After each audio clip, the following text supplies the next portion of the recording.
I thought I'd just basically do a real quick rundown of why this camera is so great for backpackers. After this video, if you do a quick Google search or YouTube search on the X100V, it'll tell you all the fun things about it and all the upgrades that are made to this 5th version. I'm gonna leave that up to those people that do that stuff really well and focus instead on why this camera's not only good for like travel and just around town type stuff, but backpackers specifically. So that is what I'm going to get into. I'm gonna kick this off by starting with, this is a photography first camera. Yes, it does video, and it does video really well. However, it's not a hybrid camera. It's photography first, which I think is really good if that's what you're focused on. Also, it's a fixed focal length of a 35mm equivalent, which it's a nice field of view where you're getting enough of the scene to tell where a subject is at without losing context in either direction. With too wide of a camera lens, like ultra wide, you get everything, which is really great for grand vistas. However, if you're photographing subjects, the subject tends to get lost in a wide angle shot. On the flip side of that, if you're punched in too tight, say with like a portrait lens or even like a 50mm equivalent, the subject fills the frame really nicely, but you kind of lose context of what that subject is doing. So I've found that the 35mm equivalent focal length, which is 23mm in a APS-C sensor, is a nice compromise of everything. I can get really awesome portraits with it, and it just captures the scene really well. The other key ingredient in this camera is its size, weight, and then weather sealing, which is kind of a couple different ones, but like it's extremely small, it's compact. Without a lens hood on, it gets even smaller. But more importantly, it's weather resistant once a filter goes on the front of the lens. And to me, that's really important because it can stay out in the rain and it can handle it. So that's what I really, really like about the X100V right off the bat for backpackers. Before I get into anything else, let me just tell you about my background with photography. I just love photography, specifically photography. I like videography as well, but photography's just always been one of those like things that I enjoy doing. I'm not the most amazing professional photographer, but I do think that I can capture some pretty awesome images. And for me, it's about capturing a memory, a moment in time, something that I want to remember. And photography can be a lot on its own. And when you pair backpacking and photography together, it starts to get real crazy, real fast. And you very quickly can start overdoing it and bringing too much gear and having too many options. And I've had that problem in the past myself. Like I'm always wanting to bring more than what I probably should.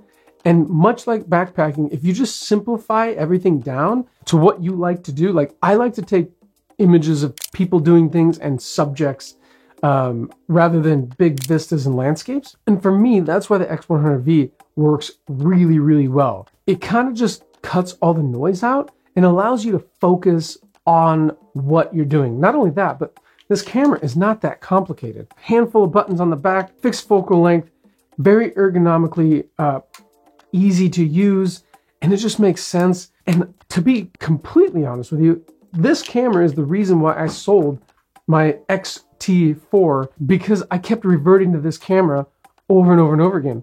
X-T4 is a great camera, but this just kept producing the best images.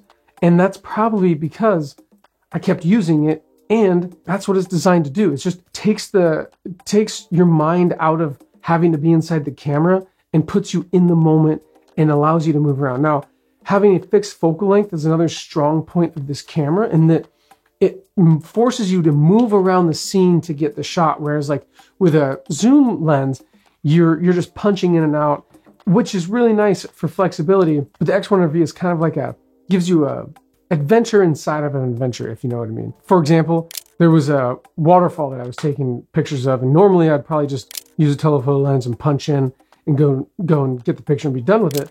Not that it was a grand, amazing picture of a waterfall, but it was just a waterfall I wanted to take a picture of.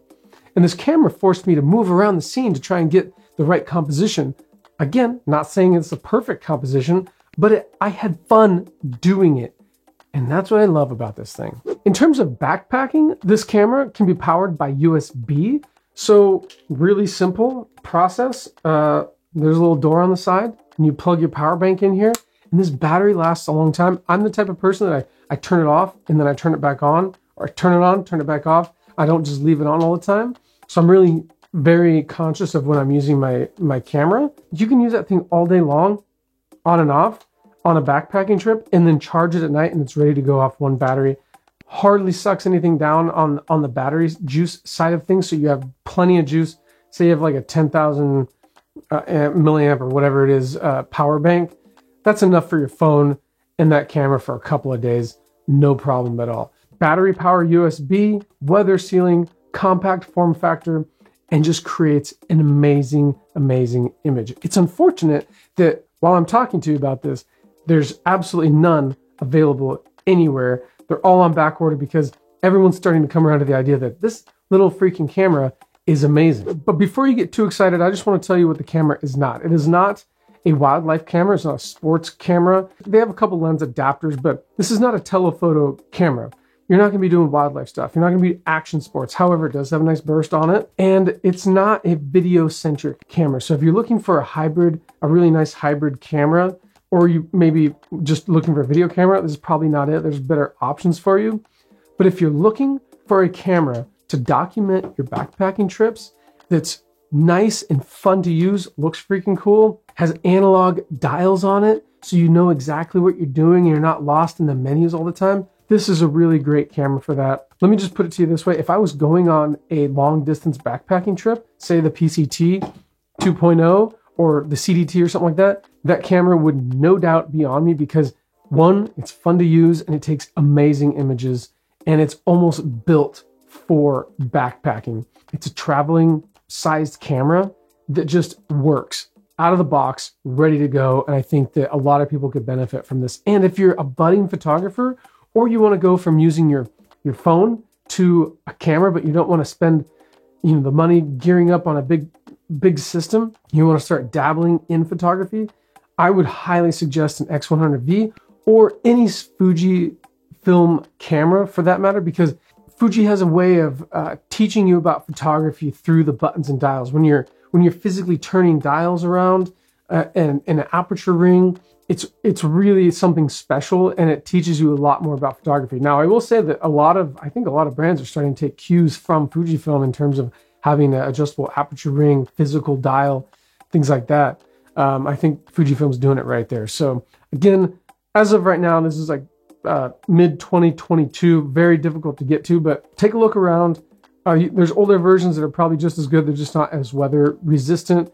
And any future revisions to the X100V, I would no doubt want in my palms to use because it's just that great of a camera. And I really think a lot of people could benefit from it. So yeah, if you want to document your backpacking trips and get some nice portrait shots, very good in low light, and just a fun camera to use, go check out the X100V. If you have any questions about photography and backpacking and putting the two together, I love this topic. I love cameras. It's like it might be my number one passion beyond helping people backpack.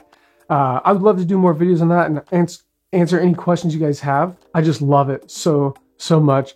Put some comments down below if you have questions. And if you have a favorite camera or a camera system that you like, put that down below. Let people know what works for you in the field if you're into that kind of thing so that other people can learn, because that's what we're doing. We're building a community of knowledge and just encouraging each other to get out and do better and better and better.